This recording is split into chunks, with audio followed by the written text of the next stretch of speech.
The wrench slipped from Rachel's hand and floated away in zero gravity. She cursed it under her breath and grabbed it before it could drift into the exposed circuitry. Working on hull repairs in space never got easier, even after 8 years of doing it almost every day. Her repair station orbited Frontier Colony 7, and she spent most nights fixing damaged freighters that limped in from the outer routes. Tonight felt different, though. Her sensors kept picking up something strange in the debris field about 2 kilometers away. The readings showed heat, but not from any engine she recognized. It was organic heat, the kind that came from living things. That made no sense out here in the cold vacuum between the station and the old shipyard ruins. Rachel pulled herself back into the shuttle and checked the scanner again. The heat signature was fading fast. Whatever it was would be dead in another hour at most. She knew she should call the colony and let them handle it. There were protocols for this sort of thing. But protocols took time, and time was something this creature did not have. She fired up the shuttle engines and detached from the freighter hull. The debris field was dangerous to navigate, full of twisted metal and broken ships from a corporate war 20 years ago. Rachel had mapped most of it during her years here, knew which paths were safe and which ones would tear her shuttle apart. She wove between the wreckage, following the heat signature deeper into the graveyard of dead vessels. Then she saw it, a massive shape wedged between 2 derelict cargo haulers, easily 40 meters from head to tail. Scales that should have been shimmering purple and blue were covered in frost. 4 wings hung limp and frozen. Rachel recognized the species immediately. Dravanth. The dragon-like aliens were famous across the galaxy for their pride and their complete refusal to have anything to do with other species unless absolutely necessary. This one was dying. Rachel could see the shallow breathing, the way the frost kept forming on the scales faster than body heat could melt it. Deep wounds covered the dragon's side, old ones that had healed badly and new ones that were still bleeding. Someone had hurt this creature and left it here to freeze. Rachel maneuvered her shuttle closer and activated the emergency thermal blankets from her repair supplies. They were designed to keep ship components from freezing, but they would work on a living being too. She deployed them carefully, wrapping them around the dragon's body using the shuttle's mechanical arms. Then came the hard part, getting something this massive back to her station. The magnetic clamps were meant for ship sections, not living creatures, but Rachel made them work. She attached them to the dragon's limbs as gently as she could and started the slow tow back to her station. Her AI assistant immediately started protesting. "This violates quarantine regulations," the AI said in its calm, emotionless voice. "Unknown biological entity, potentially dangerous. Recommend contacting colonial authorities." "Override quarantine protocols," Rachel said. "Authorization Web 77 Alpha." "Override rejected. This entity could pose significant risk to station integrity and your personal safety." Rachel gritted her teeth. "I'm not leaving her to die out here. Full override, my authority, my responsibility." The AI went quiet, which meant it was logging her decision for the record. Rachel would probably get fined for this, maybe lose her license for a few months, but she could not watch something die when she had the ability to help. That was not who she was. The cargo bay doors opened, and Rachel carefully guided the dragon inside. She had to rearrange all her equipment to make room, pushing cargo containers and repair supplies to the sides. Once the dragon was down on the deck plating, Rachel sealed the bay and started pumping in heat and oxygen. She set up every piece of medical equipment she had, most of it designed for humans but adaptable enough to work with other species. For 3 hours she worked, cleaning wounds, applying synthetic tissue sealers, monitoring vital signs. The dragon's breathing got stronger. The frost melted away. Color started returning to those beautiful scales. Rachel found herself talking while she worked, even though the dragon was unconscious. "You're going to be okay," she said, applying another bandage to a deep cut. "I don't know who did this to you, but they're not here now. You're safe." The dragon's eyes flickered open. They were golden and filled with confusion and pain. A voice entered Rachel's mind, weak but clear. "Why would you do this? Why would you save me?" Rachel looked up from the medical scanner in her hands. "Because you needed help and I could give it. That's all the reason I need." The golden eyes stared at her for a long moment, and Rachel saw something in them she could not quite identify. Disbelief maybe, or wonder. Then the eyes closed again, and the dragon slipped back into unconscious healing. Rachel stood up and stretched her back. She called down to the colony medical center and ordered supplies, telling them she had an injured freighter pilot who needed care. It was not exactly a lie, just not exactly the truth either. They would send what she asked for without too many questions. For the next 3 days, Rachel divided her time between her regular repair work and caring for the dragon. She learned from the station's database that Draventh culture was built on strength and hierarchy. Weakness meant exile or death. At 160 years old, this dragon should have been in her prime, but the scars told a different story. Old wounds that spoke of punishment. Fresh injuries that looked like someone had tried to kill her. On the fourth morning, Rachel was at her workbench repairing a plasma relay when she heard movement behind her. She turned to find the dragon sitting up, wings folded, those golden eyes watching her with full awareness now. The mental voice was stronger this time. "You should not have saved me, human. My clan deemed me worthless. They left me in the cold to die as I deserved." Rachel set down her tools and met the dragon's gaze without flinching. "Good thing I don't give a damn what your clan thinks." The dragon introduced herself as Lissa, youngest daughter of the Crimson Wind clan. She spoke slowly at first, unused to sharing her story with anyone, especially not a human. Rachel listened while her hand stayed busy with a broken power converter, her fingers working automatically while her mind focused on Lissa's words. Draventh clans measured worth by combat ability and territorial control. From birth, dragons were trained to fight, to dominate, to prove their strength against all challengers. Lissa had tried to follow that path. She trained with her siblings, practiced the ancient battle forms, participated in the territorial raids against rival clans. But she was never good enough at violence. Her claws did not strike with the same force. Her fire burned less hot. Her siblings mocked her for these failures. What Lissa was good at, what she loved, was understanding how things worked. She studied stellar navigation when she should have been practicing combat maneuvers. She learned about ship design and energy systems instead of perfecting her hunting techniques. She solved complex mathematical problems for fun. Her clan considered these interests beneath them, the work of lesser species who could not rely on natural strength. The final break came when the clan elders arranged a mating alliance with a warrior from a powerful neighboring clan. Lissa refused. She did not love him and did not want a life spent producing warrior offspring and maintaining clan status. The elders declared her defective. They beat her, scarred her, and dumped her in the debris field where Rachel found her. In their eyes, she had already stopped existing. Rachel finished the power converter and set it aside. "So they threw you away because you wanted to use your brain instead of your claws," she said. "It was not a question." Lissa's wings rustled. "You do not understand. Without clan, a Draventh is nothing. I have no purpose, no place in the world." Rachel stood up and walked to her main engineering console. "You're not nothing. You're a person who knows advanced astrogation and energy systems. That's something real." She pulled up the station schematics on the display. "See all this? This is my entire operation. 50,000 tons of equipment and facilities, and I run it alone most of the time. Does that look like nothing to you?" Lissa moved closer, her golden eyes scanning the complex diagrams. Rachel noticed the dragon's posture change slightly, the way her head tilted when she focused on something interesting.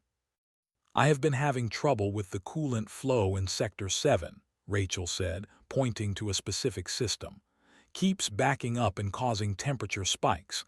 I have tried 3 different solutions and none of them worked. You want to take a look?" Lissa studied the diagrams for several minutes. Rachel waited, giving her time to think.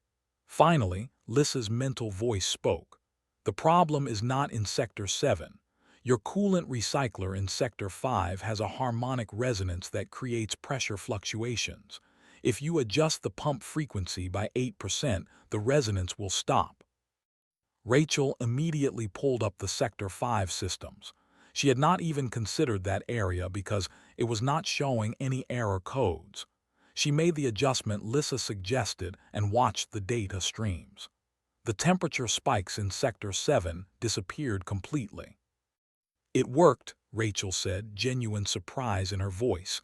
"I have been fighting that problem for 3 months." She turned to look at Lissa. "Your clan was wrong about you, very wrong." Over the next few days, Lissa began helping Rachel with station maintenance. At first, she was hesitant, waiting for permission before offering suggestions. Rachel kept encouraging her, asking for her input, showing her that her knowledge had value. Slowly, Lissa's confidence grew. Rachel shared her meals with the dragon, simple rations from the station stores. Lissa was confused by this. "Why share resources with me? I cannot repay you." Rachel shrugged while eating her protein bar. "Because you're hungry and I have extra. That's how it works with people who matter." This concept seemed completely foreign to Lissa. In Draventh culture, everything was transactional. Food, protection, knowledge, all of it came with expectations of repayment or servitude. The idea of giving without expecting anything back made no logical sense to her. "But what do you gain?" Lissa asked. "I gain a friend," Rachel said simply, "and someone who solves problems I can't figure out on my own. That's worth more than you think." The peaceful routine broke when the colony administrator called Rachel on the main comm channel. His face appeared on her screen, red and angry. "You are ordered to turn over the Draventh individual to colonial custody immediately," he said. "The Draventh Empire has filed formal complaints about stolen property." Rachel felt her jaw tighten. "She's not property, she's a person who was left to die." "That is not your decision to make, Webb. You violated quarantine protocols and international agreements. Turn her over now, or we will revoke your station license." "Go ahead and try," Rachel said, her voice cold. "This station handles 60% of your orbital repairs. Let's see how long your economy lasts when every freighter has to travel 3 systems over for maintenance." The administrator's face went purple. "This is not over, Webb." The screen went black. Lissa had been watching from across the cargo bay. "You would sacrifice your work for me. I am nothing to you." Rachel turned to face her. "You're someone who needed help. That makes you worth helping. End of story." Alarm klaxons suddenly blared through the station. Rachel jumped to her console and pulled up the sensor data. 3 Draventh warships had just dropped out of faster-than-light travel at the edge of the system. They were big, heavily armed, and heading straight for the station. The comm crackled to life. "Attention, human station. This is War Master Krell of the Crimson Wind clan. You are harboring defective property that belongs to us. Surrender it immediately or face the consequences." Rachel cracked her knuckles and started bringing up the station's defensive systems. They were not much, mostly designed to deflect debris, but she would make them work. "Over my dead body," she muttered. War Master Krell's voice boomed across every communication channel. "The defective offspring belongs to Crimson Wind clan. Human, you have no authority to keep what is ours." Rachel opened a channel back to the warships. "She has a name, it's Lissa, and this is human territory, which means she's under my protection. Turn your ships around." The sound that came back might have been laughter. A single human engineer giving orders to the Draventh. "Your species never fails to amuse me with your arrogance." Lissa had retreated to the far corner of the cargo bay. Rachel could see the fear in her posture, the way her wings pressed tight against her body. 160 years of conditioning did not disappear just because someone showed kindness for a few weeks. "You do not understand what they can do," Lissa said quietly. "They will destroy this station and everyone on it. They do not care about human laws or human lives." Rachel checked her console readouts. The Draventh ships were maintaining position just outside weapons range, but they could close that distance in seconds if they wanted. She was outgunned, outmanned, and completely outmatched in any direct confrontation. Good thing she had no intention of fighting fair. "I have a few tricks they don't know about," Rachel said. She activated several defensive protocols, not weapons but engineering solutions she had developed over years of creative problem solving. Krell's voice came through again. "We demand permission to board your station and verify the condition of our property. This is not negotiable." Rachel thought fast. "Fine, you can inspect my station, but just you no escorts and you follow my safety protocols. This is a civilian facility, not a military vessel." There was a pause. Krell was probably not used to humans who did not immediately cave to pressure.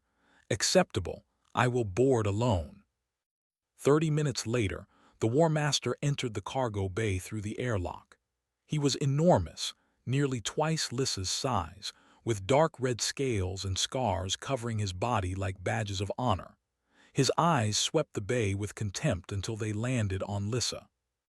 "Sister, you have shamed us enough. Return to face judgment as clan law requires." Lissa's head lowered. Rachel could feel the dragon shrinking back, the old fear taking hold. That made Rachel angry. She stepped between Krell and Lissa, which was probably stupid considering he could crush her without effort. "She's not going anywhere," Rachel said. "She has a job here and she's excellent at it." Krell looked down at Rachel like she was an insect. "A job? She is Draventh nobility, not some common laborer. You insult her with such suggestions." "Funny thing about that," Rachel said. "This common laborer just solved a quantum entanglement problem that's been bugging me for 2 months. Something about harmonic frequencies in coolant systems. Real complex stuff." She crossed her arms. "What problems have you solved lately, other than which things to hit?" Krell's eyes narrowed dangerously. He was not used to being challenged, especially not by a human. "If you refuse to surrender her, then I invoke the right of trial by combat. Face me in honorable battle or admit your weakness." Rachel laughed, which clearly surprised him.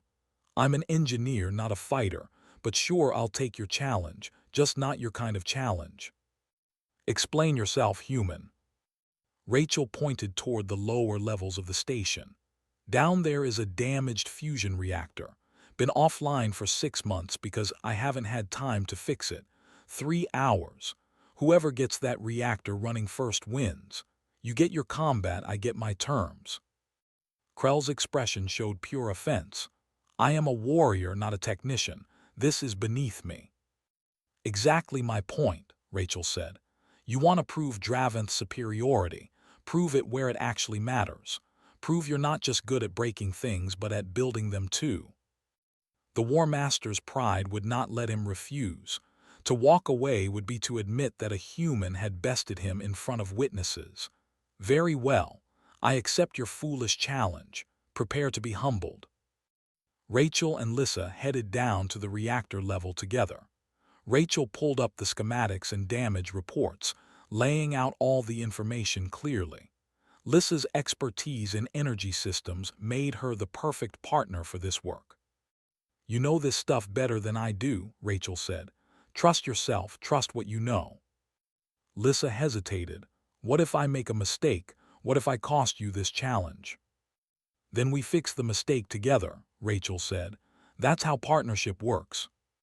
They began working, Rachel handling the physical repairs while Lissa calculated the precise adjustments needed for the power flow systems. They moved in sync, Rachel's practical experience combining perfectly with Lissa's theoretical knowledge. When Rachel hit a problem, Lissa had the solution. When Lissa was unsure about a physical component, Rachel knew exactly how to handle it. Meanwhile, Krell struggled alone. He understood combat systems, knew weapons and shields inside and out. But a civilian fusion reactor was completely different. He tried to force solutions instead of understanding the problems. His pride prevented him from asking for help or admitting he was out of his depth. The reactor came online 47 minutes before the deadline. Rachel and Lissa stood back as the power readings climbed to stable operational levels. The lights in the section brightened. Systems that had been dark for months hummed back to life. Krell arrived 3 minutes later, covered in coolant and looking furious. His reactor remained cold and dead. The results were broadcast across the system as required by the challenge terms. Colony observers confirmed the outcome. Rachel, Webb, and Lissa had won decisively. Krell stood before them, honor-bound by his own challenge to accept defeat. "You have won," he said, the words clearly painful. "By ancient law, I must withdraw without the prize I sought." He looked at Lissa with something that might have been confusion. "You chose exile with this human over returning to your clan. You chose shame over honor." Lissa stood straighter than Rachel had ever seen her. "My clan chose exile for me when they left me to die. Rachel chose to see my worth when no one else would. I know which choice matters more." Krell left without another word. His warships departed the system within the hour. Rachel and Lissa watched them go from the observation deck. Then the alarms went off again. A distress signal close by. A Draventh colony ship under attack by raiders. The colony ship Endless Sky broadcast on all emergency frequencies. 300 Draventh civilians, mostly elders and young ones, trapped while pirates tore their ship apart. The attackers were Void Reavers, notorious for targeting refugee vessels and selling survivors into labor camps. The nearest Draventh warships were 6 hours away. Colony 7's defense fleet consisted of 3 small patrol boats that would be destroyed instantly. Rachel was already moving toward her repair shuttle before she consciously decided to help. Her hands flew across controls, loading emergency supplies and equipment. The station AI protested immediately. "This vessel is not rated for combat rescue operations. Probability of mission failure is 91%. "Then I'll beat the odds," Rachel said. She grabbed her toolkit and headed for the shuttle bay. "I'm really good at making things work when they shouldn't." Lissa followed without hesitation. "I know that ship's configuration. The Endless Sky was built in my clan's shipyards 40 years ago. I studied the design specifications." Rachel paused and looked at her. Something had changed in Lissa's bearing. The fear and uncertainty were still there, but underneath was determination and purpose. She was not asking to help. She was stating that she would. "Then let's go save your people," Rachel said. They launched within minutes. Lissa took the navigation controls, her claws moving across the interface with precise confidence. She plotted a course through the debris field that Rachel would never have attempted, threading between wrecked ships at speeds that made Rachel's stomach clench. "If we approach from this angle," Lissa explained while flying, "their sensors will register us as drifting wreckage. We'll be inside their defensive perimeter before they realize we're active." The Endless Sky appeared on their screens, engines dark, hull breached in multiple places. 4 pirate vessels circled it like predators playing with wounded prey. They were not trying to destroy the colony ship. They wanted the cargo alive. Rachel pulled up her engineering toolkit on the console. "We can't fight them directly, but I can deploy an electromagnetic pulse that'll scramble their targeting systems for about 90 seconds. 90 seconds is not enough time to restore the colony ship's power," Lissa said. Her eyes narrowed in concentration. "But if we can access their systems remotely, I can guide you through their security protocols. We restore partial power, enough for them to defend themselves." "Can you do that while flying?" Rachel asked. "Watch me." Lissa's claws danced across multiple interfaces at once. She flew the shuttle through the debris field with one set of controls while hacking into the Draventh colony ship systems with another. Rachel deployed the electromagnetic pulse at precisely the right moment, and the pirate ships went dark for precious seconds. In those seconds, Lissa broke through 3 layers of Draventh security encryption. Rachel followed her instructions, rerouting power conduits and bypassing damaged sections. It was like conducting surgery while riding a roller coaster, but somehow they made it work. The shuttle screamed into the colony ship's damaged cargo bay, and Rachel sealed the breach behind them with emergency foam. Draventh crew members stared in shock at the human engineer and their clan's exile working together. An elderly female with silver-blue scales approached. Her movements were slow but dignified. "Lissa, child, they told us you were dead. Your clan said you were too weak to survive." "Grandmother Shess," Lissa said quietly. There was respect in her voice but also something new, confidence. "We don't have time for reunions. I need your crew to follow my instructions exactly."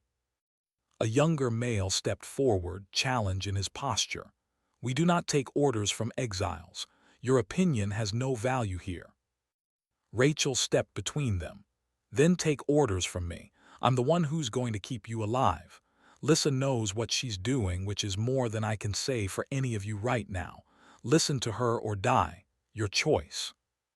Something in Rachel's tone cut through the Draventh pride. Or maybe it was the fact that she had flown into danger to save them when she had no obligation to do so. Either way, they started listening. Lissa directed the repairs with growing confidence. "Route all available power to the aft shields. Divert life support from cargo sections 3 through 7. Those sections are already breached, so we're not losing anything vital." The crew hesitated only a moment before following her directions. Rachel handled the mechanical repairs, welding hull breaches and rerouting damaged conduits. Her hands were steady despite the pressure. She had spent 8 years fixing broken ships. This was just another day at work, except people would definitely die if she messed up. The pirates realized the colony ship was coming back online. They prepared to board, planning to take hostages and force a surrender. Rachel had one more trick, though it was dangerous. "Lissa, I need precise calculations. If I overload our shuttle's fusion core, how much energy can we safely dump without turning into a fireball?" Lissa's eyes went wide.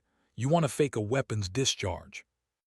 "I want to make them think this colony ship has hidden weapons. Can you calculate it?" Lissa ran the numbers faster than any computer. Her natural gifts for mathematics and energy systems finally had a purpose. She gave Rachel exact specifications, down to the microsecond. Rachel executed the plan perfectly. The shuttle released a massive burst of energy that looked exactly like a capital ship weapon firing.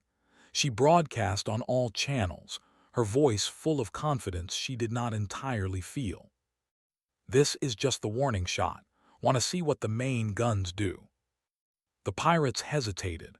They had expected an easy target, not a defended vessel with unknown weapons. The risk was suddenly not worth the reward. They disengaged and fled toward the outer system. Colony 7 patrol boats arrived 20 minutes later. The civilians were safe. The Draventh crew gathered around Lissa, their earlier contempt replaced with respect and gratitude. Grandmother Shess placed a claw on Lissa's shoulder.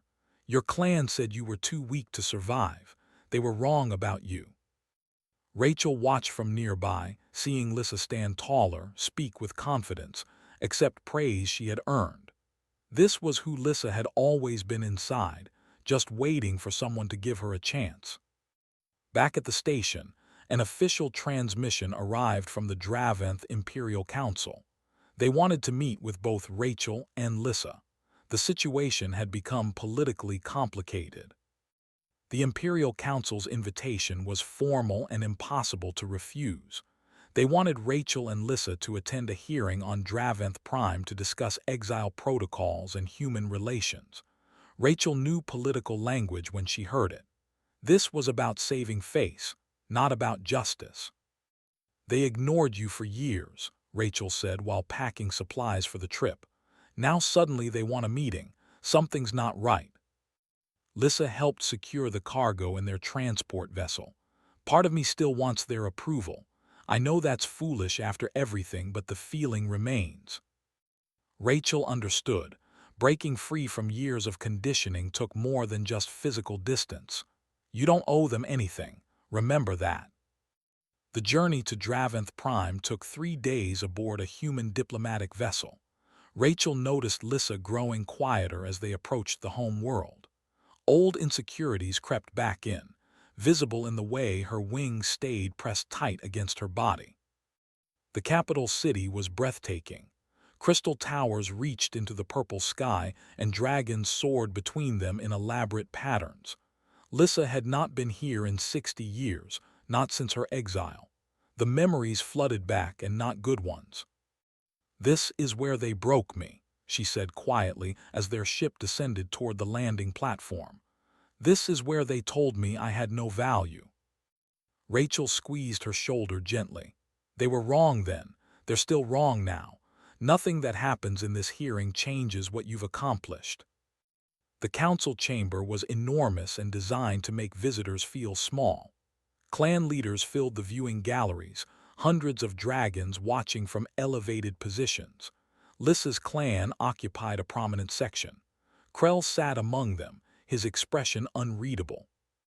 Elder Sovereign Thesha presided over the proceedings. She was ancient even by Draventh standards. Her scales faded to pale gray, but her eyes remained sharp and calculating. This was someone who had survived 8 centuries of clan politics. "We have reviewed recent events," Thesha began, her voice carrying through the vast chamber without technological amplification. "The exile of Lissa, daughter of Crimson Wind, may have been premature. We offer reinstatement to clan status with full honors."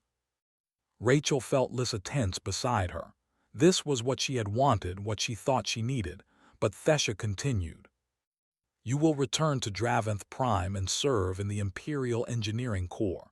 Your achievements will bring honor to your clan, erasing past shame. You may maintain limited contact with the human Rachel Webb through scheduled communications, twice per standard cycle." Rachel's jaw tightened. They were offering Lissa her old life back, but with strings attached. Control wrapped in pretty words. Lissa would be allowed to use her skills, but only in service to the people who had thrown her away. Before Lissa could respond, Grandmother Shess entered the chamber.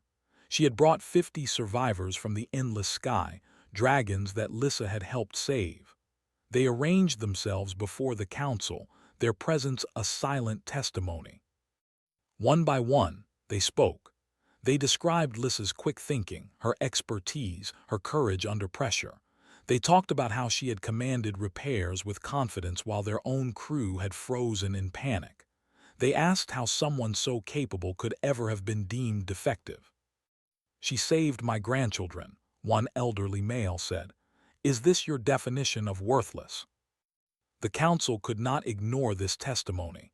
Public opinion mattered in Draventh politics, even if tradition mattered more. Thesha turned to Rachel. "The human engineer, speak about your experience with our kind." Rachel stood, measuring her words carefully. "Humans judge people by their actions, not by what they're born into. Lissa and I have worked together for months now. She's brilliant, dedicated, and brave. You call her an exile who needs redemption. I call her a partner who saved lives." She gestured toward Lissa. "You see someone who failed to meet your standards. I see someone who exceeded mine in every possible way. Your standards were wrong." The chamber erupted with voices, some angry, some thoughtful. Younger council members shifted in their seats. Rachel had done more than defend Lissa. She had questioned the foundation of Draventh culture itself. Krell stood, demanding attention.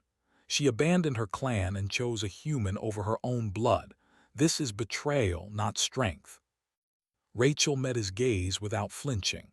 "You abandoned her first, left her to die in vacuum. Let's not pretend you have moral high ground here." The debate raged for over an hour. Traditionalists defended the old ways while progressives questioned whether those ways served their species well. Finally, Thesha called for silence. Lissa, daughter of Crimson Wind, the council offers you restoration. What is your answer? Lissa stood slowly.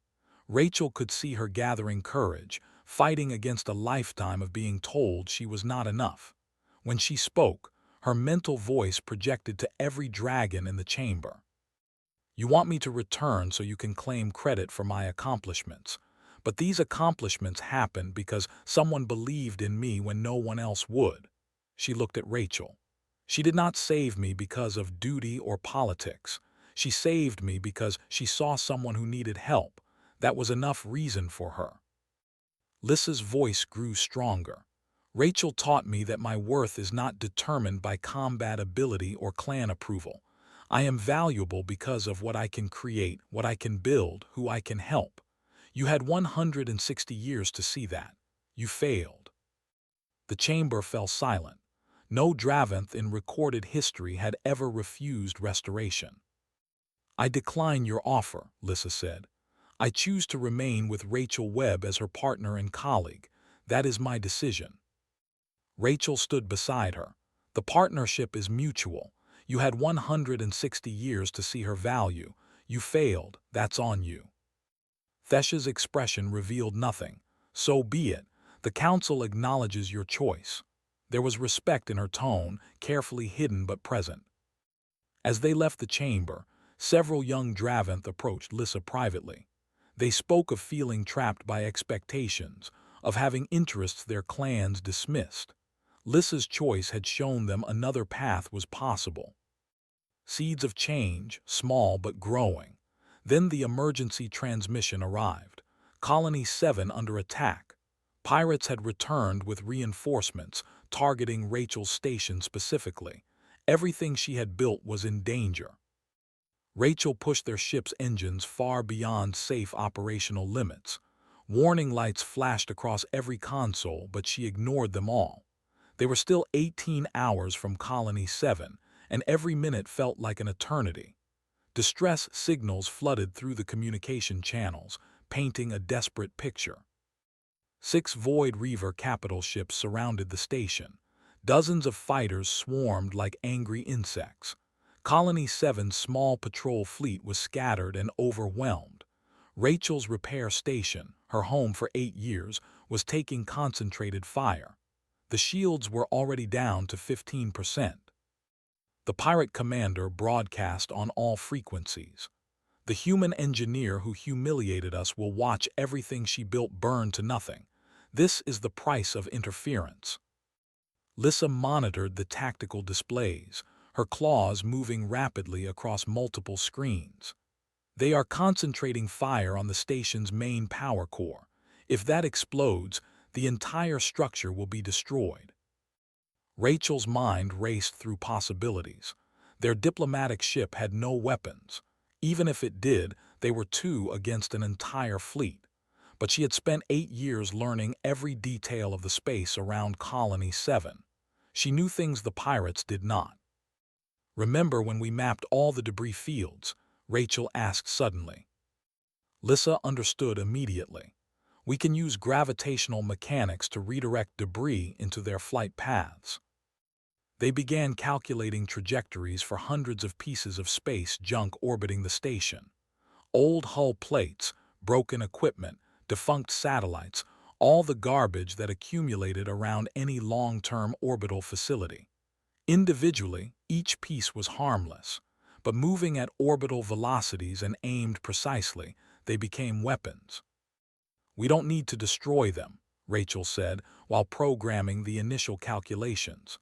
We just need to disrupt their formations and buy time. Lissa's computational abilities were crucial. A human could not calculate these trajectories fast enough.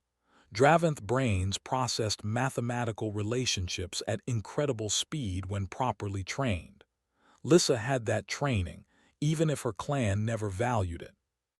They arrived at the battle zone and immediately started executing their plan. Small thruster bursts nudged debris into new orbits. Gravity wells from nearby asteroids pulled objects into intersecting paths with the pirate fighters. It looked random to the attackers, but every collision was precisely calculated. Pirate ships scattered as debris tore through their formations. They tried to adapt, but Rachel and Lissa stayed 3 moves ahead. When the pirates shifted left, debris came from the right. When they climbed, more objects fell from above. Meanwhile, Rachel remotely accessed her station systems. She knew every backup, every redundant system, every maintenance bot and repair drone. She started using them in ways they were never designed for. Welding torches became short-range defensive weapons. Cargo manipulators grabbed small pirate fighters and threw them into each other.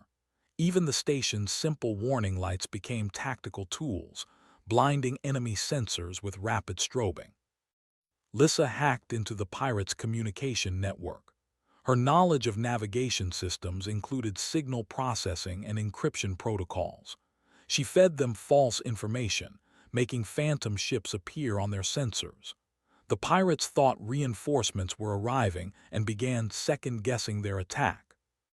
Rachel, I am showing them a full battle group jumping in from 3 different vectors.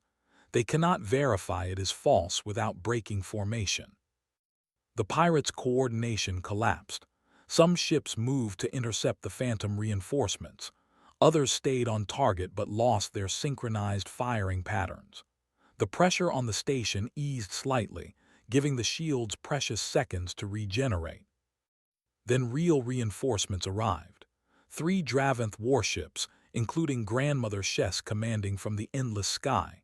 She broadcast across all channels. Colony 7 provided aid to our civilians when they needed help. We return that favor now. All Void Reaver vessels, you face the combined strength of human ingenuity and Draventh power. Withdraw or be destroyed. The battle's momentum shifted instantly. Rachel coordinated the defense, combining human tactical flexibility with Draventh firepower. She called out targets while Lissa translated technical specifications between the 2 species, completely different military doctrines. They created a synthesis that neither side could have achieved alone. Faced with organized resistance instead of easy prey, the Void Reavers tried to retreat, but Rachel had been planning for this. The debris field that had scattered their formations now blocked their escape routes. Draventh warships cut off the other paths. The pirate commander had no choice but to surrender. How did one engineer do this? The pirate commander demanded over the communication channel, his voice full of disbelief. Rachel looked at Lissa and smiled. I was not alone. That is the difference between us. You see individuals, I see partnerships. The aftermath took days to sort through. Colony 7 had survived, though repairs would take months. Rachel's station was battered but intact. The structure she had maintained for 8 years remained functional because she knew every centimeter of it. Grandmother Shess met with them after the battle. The council dispatched us the moment you left Draventh Prime. Not all of us are bound by rigid tradition. Some of us understand the value of what you two have built. Colony 7's governor officially thanked them both and offered to fund complete station restoration. We want you here, both of you. You have shown us what real cooperation looks like. 3 weeks later, repairs were underway. Lissa had been formally hired as co-chief engineer, the first Draventh to hold that position in human space. She was training a mixed crew, humans and Draventh working side by side. Other young Draventh started arriving, seeking the same freedom Lissa had found. One evening, Rachel and Lissa stood in the observation deck watching ships come and go. The station was busier than ever, becoming a symbol of cross-species cooperation. I was left here to die, Lissa said quietly. Instead, I found the only life worth living. Rachel nodded. You gave me something too, showed me that home is not just about location, it's about who you build it with. More ships appeared on the sensors. Traders, engineers, families. Colony 7 was growing into something new and important. At its center stood a repair station run by a human engineer and a dragon, proof that seeing value in others could change entire worlds. Lissa spread her wings, fully healed and fully confident, ready for another day of impossible repairs. Rachel grinned, would not have it any other way.